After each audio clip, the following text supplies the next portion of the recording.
Olá! Hoje a gente vai conversar sobre um tema que muitas vezes age em silêncio, a dependência emocional. Sabe, é aquela condição que nos faz, quase sem perceber, colocar a nossa própria vida em segundo plano. E de repente, estamos vivendo a história de outra pessoa e não a nossa. Então, para começar, vamos pensar um pouco sobre essa pergunta que está aí na tela. As escolhas, as metas, os sonhos que a gente corre atrás no dia a dia, são genuinamente nossos? Ou será que são um reflexo do que os outros esperam da gente? Essa reflexão, sabe, é o primeiro passo para a gente conseguir desmascarar a dependência emocional. Mas, afinal, o que é a dependência emocional? Como a definição mostra, é um baita de um distúrbio de prioridades. E olha, isso não tem nada a ver com amor ou com carinho, viu? É quando a nossa bússola interna quebra e as necessidades, os desejos dos outros passam a ser mais importantes que os nossos. É como se a gente se tornasse coadjuvante na nossa própria história. No fundo, a pessoa se abandona. E quando isso acontece, é batata. A gente entra no modo piloto automático. As decisões deixam de ser escolhas conscientes para virar pura reação. A gente reage para não desagradar, reage para evitar uma crítica, para manter uma paz por fora, sabe? Mesmo que isso signifique viver uma guerra aqui dentro.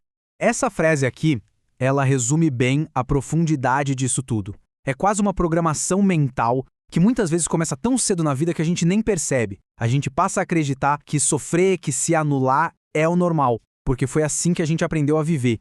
Mas de onde vem isso tudo, né?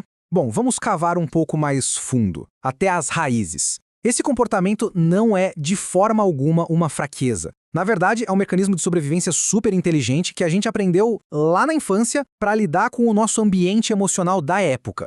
Pensa só, lá na infância, a gente percebe rapidinho que ser autêntico, que expressar o que a gente realmente sente ou quer, podia ter um custo emocional bem alto. Então, para sobreviver nesse ambiente, a gente aprende a fazer uma troca. Ser aceito se torna mais seguro e, portanto, mais importante do que ser verdadeiro.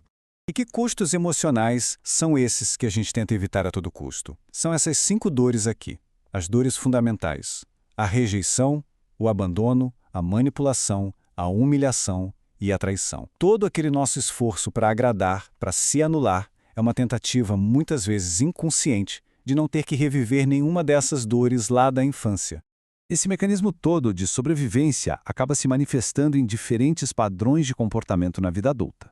Vamos dar uma olhada agora nos 5 perfis ou arquétipos mais comuns que as pessoas acabam adotando por causa dessa programação. Então, aqui estão eles: a cuidadora, a campeã, a boazinha, a vítima, que também é conhecida como coitadinha, e por fim, a culpada. Talvez, ouvindo isso, já dê para se identificar com um ou até com mais de um. Vamos ver cada um em detalhe.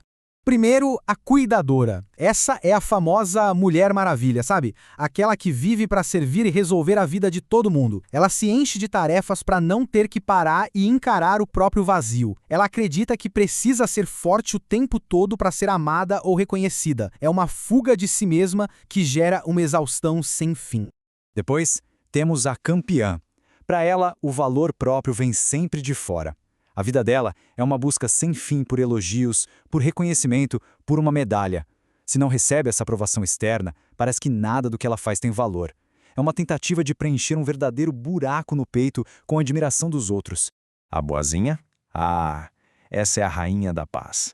Ela aprendeu lá atrás que dar trabalho era perigoso. Então ela se cala, se anula, foge de qualquer tipo de confronto. Para ela, cuidar de si mesma é puro egoísmo. A paz que ela mantém por fora tem um custo altíssimo: o sacrifício de quem ela é por dentro. O quarto perfil é o da vítima, ou a coitadinha. Essa pessoa aprendeu que só recebia atenção e carinho quando estava doente ou com algum problema. Então, sem nem perceber, a vitimização vira uma ferramenta para ter suas necessidades atendidas, mantendo os outros por perto através da pena. E por último, a culpada. Ela vive num estado de auto-julgamento que não para nunca. Ela sente lá no fundo que não merece ser feliz. E por isso, assume a culpa por tudo, até pelos problemas dos outros, como se precisasse pagar um pedágio para poder existir. Isso gera uma autossabotagem gigante, principalmente na vida financeira. Viver dentro desses padrões tem um preço, e um preço bem alto. É um custo que não é só emocional, não. Ele se manifesta de um jeito muito concreto no nosso corpo. Porque toda essa sobrecarga emocional precisa encontrar uma válvula de escape. E essa frase aqui na tela, ela é perfeita. O corpo grita quando a boca se cala. Todas as emoções que a gente engole, todo o choro contido para manter a paz, isso não desaparece. O corpo dá um jeito de se expressar. A dor emocional acaba virando dor física. É o que chamamos de somatização. E como isso aparece? Bom, pode ser aquele cansaço que nunca passa, não importa o quanto se durma. Dores pelo corpo, que os médicos não encontram explicação. Crises de ansiedade e até mesmo doenças psicossomáticas, que nascem da mente e afetam o corpo. Isso não é fraqueza, é o resultado de uma sobrecarga emocional levada ao extremo. Ok, a gente já entendeu o problema, as raízes, as consequências. Agora vamos para a parte mais importante. E aí, como é que se sai disso? Como a gente pode quebrar esse ciclo e finalmente recalcular a rota da nossa própria vida? E aqui vem a melhor notícia de todas. Dependência emocional não é quem a pessoa é. É um comportamento que foi aprendido, e tudo que é aprendido pode ser desaprendido. No momento em que a gente toma consciência de tudo isso, a gente ganha de volta o poder da escolha. Para quebrar esse ciclo, é fundamental buscar ajuda profissional. O caminho envolve, primeiro, se observar, entender os gatilhos sem se culpar. Depois, é preciso fazer uma verdadeira faxina de ideias, limpando as crenças herdadas que não são nossas.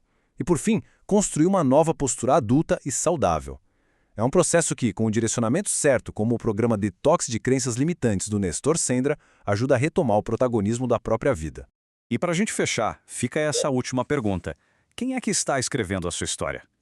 Se o enredo atual não está legal, talvez seja porque, sem perceber, a caneta foi parar na mão de outra pessoa. A grande jornada é justamente essa: pegar essa caneta de volta e começar a escrever a própria história, no papel principal. Muito obrigado pela companhia